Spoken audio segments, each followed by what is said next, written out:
Les niveaux d'organisation de la matière, qu'est-ce que c'est? Prenons la planète, la Terre.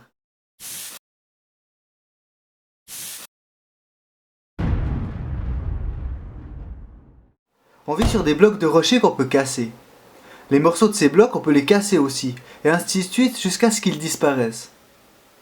Imaginons qu'on puisse encore casser indéfiniment ces morceaux de matière que l'on ne voit plus. La matière n'existe plus, elle a un problème. Alors on s'est dit que la matière est composée de minuscules particules qu'on ne peut plus casser, qui ne sont pas visibles à l'œil nu. Ces minuscules particules, on les a appelées atomes. Mais sur Terre, il n'y a pas que des cailloux. Autour de nous, les plantes se développent.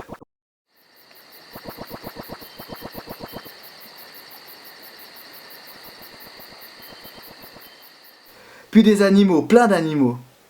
Une seule plante ou un seul animal, en biologie on appelle ça un individu. Quand il se propage à un endroit, on appelle ça une colonie.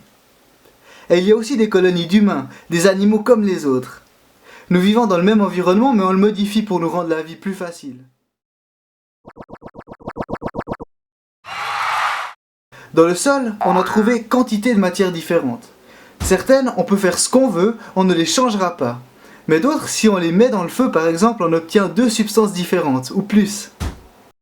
Et il y a d'autres méthodes. On a rassemblé les substances pures, celles composées d'une seule matière, d'un seul type d'atome, dans une liste qu'on a appelée tableau périodique des éléments. Une matière ne peut pas se transformer en 2 autres. Si on arrive à tirer d'autres substances d'une matière de base, c'est qu'à l'intérieur de celle-ci, on pouvait déjà trouver des particules des 2 autres matières solidement attachées l'une à l'autre. Quand 2 atomes ou plus sont liés ensemble, on appelle ça une molécule. Les animaux aussi, ça nous intéresse. On a vite remarqué ce qu'il y a à l'intérieur, de la viande. Non, des muscles, des intestins, un cerveau. Ces structures, on les appelait organes. Après, on a trouvé des méthodes pour mieux les observer. Là, on s'est rendu compte que chaque partie du corps des êtres vivants est faite d'un tissu de minuscules petites cases. Ces cases, on les a appelées cellules. En les regardant mieux, on s'est même rendu compte que chacune d'elles mangeait, respirait et se reproduisait. Chacune de ces petites cases, c'est un être vivant. D'ailleurs, on en a aussi trouvé plein qui vivent toutes seules dans la nature. Et alors, d'où viennent-ils ces êtres vivants?